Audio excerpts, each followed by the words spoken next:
국민의힘 조수진 의원입니다. 인호공 법무부 차관께 질의하겠습니다. 차관님.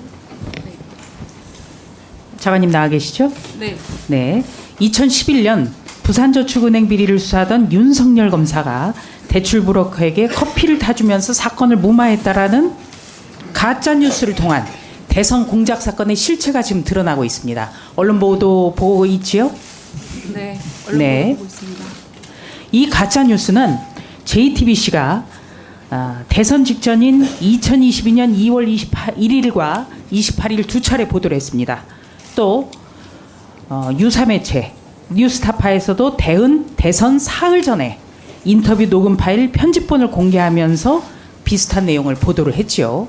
그런데 중요한 것은 이 보도가 나간 직후에 이재명 대표가 마치 기다렸다는 듯이 경향신문보다도 무려 41분이나 먼저 이 기사를 공유하고 확산을 독려했어요.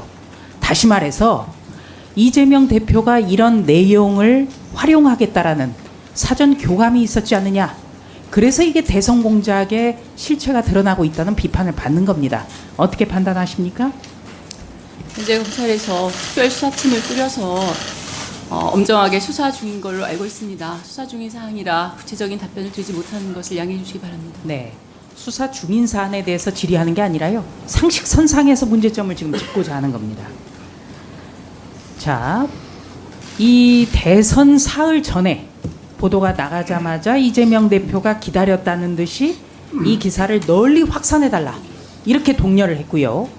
또 그리고 더불어민주당은 바로 공식 브리핑을 통해서 대장동 사건의 뿌리가 윤석열 브리핑을 냈어요. 그 공식 브리핑 낸 분 지금 더불어민주당 법사위 의원이세요. 그리고 또 이 자리에 계신 분들 중심으로 해서 더불어민주당 소속의 법사위원들이 오후 4시에 법사위 긴급 현안 질의를 개최한다고 1시 20분에 일방적인 통보를 했습니다. 바로 이 자리에서 대선 이틀 남겨놓고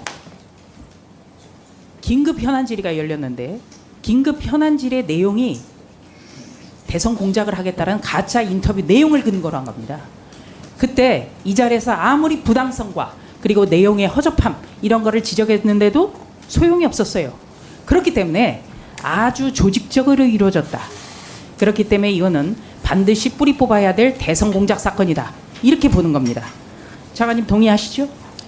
네, 선거 직전에 조직적으로 허위 사실이나 조작된 뉴스를 유포해서 대선 결과를 바꿔보려는 그러한 시도는 민주주의 국가에서라면 어디서든지 반헌법적 중대한 범죄일 수밖에 없다고 생각합니다. 다만 이 부분에 있어서는 현재 검찰이 엄중하게 수사 중인 것으로 알고 있습니다. 네, 엄중하게 수사를 한다면 사전 교감이 있었는지 배우는 누구였는지 반드시 밝혀야겠죠?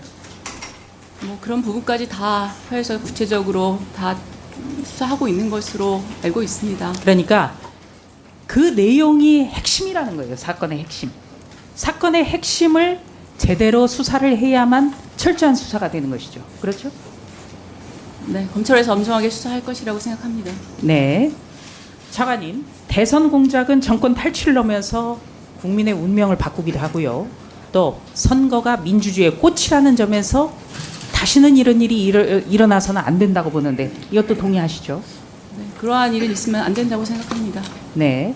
김대엽 사건 그리고 드루킹과 김경수 경남지사가 연루됐던 사건 이것도 잘 알고 있죠? 네. 네. 그렇기 때문에 더더욱이 이 대선과 관련해서 세 번째 시도됐던 이런 대선 공작 사건 이번에는 제대로 뿌리 뽑아야 된다고 보시는 거죠? 그러한 사안에 대해서 검찰에서 엄중하게 수사하고 있는 것으로 알고 있습니다. 네. 조직적으로 이루어졌을 가능성 때문에 이번 사건은 참 엄중한 겁니다.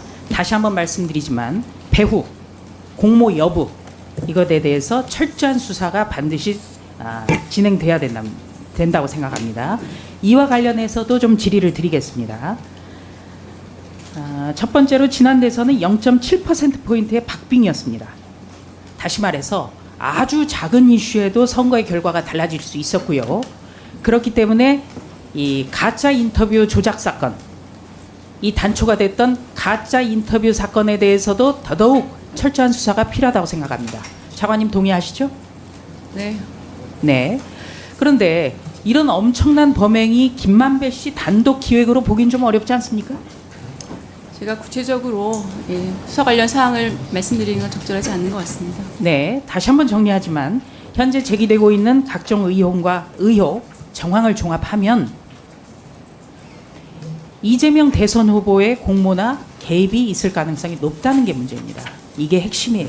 그렇기 때문에 주요 매체에서 따라쓰기 41분 전에 대선 후보가 직접 페이스북에 많이 퍼뜨려달라고 알렸겠죠. 그리고 여기 계신 더불어민주당 법사위원들이 긴급 현안 질의를 대선 이틀 남겨놓고 밀어붙였을 겁니다. 그리고 또 여기 계신 분 중에 한 분이 공식 브리핑을 통해서 윤석열 대통령이 몸통이고 윤석열 대선 후보는 대선 후보직을 사퇴해야 된다는 공식 브리핑을 대선 직전에 내보냈을 겁니다. 당명의로. 그렇기 때문에 굉장히 좀 중요하다고 봅니다. 자, 그리고 또 한 가지는 뉴스타파가 2022년 3월 6일, 그러니까 대선 사흘 전에 김만배 인터뷰를 공개했는데요. 이 조작 인터뷰를 보도한 경향신문보다도 41분 먼저 이 인터뷰를 페이스북에 공유하고 확산을 독려했습니다. 현재는 이재명 대표가 게시물을 삭제했지만 전라일보 같은 경우에는요, 아예 이재명 대표의 페이스북 캡처 화면을 기사에도 넣었습니다. 지금도 떠 있습니다. 이것만 보더라도 이재명 대표가 보도 시점을 미리 알고 공유 준비를 했을 가능성이 더 높아지거든요. 이 부분도 수사를 해야겠죠? 의원님께서 제기하신 모든 문제를 비롯하여 검찰에서 엄중하게 수사하고 있는 것으로 알고 있습니다. 네.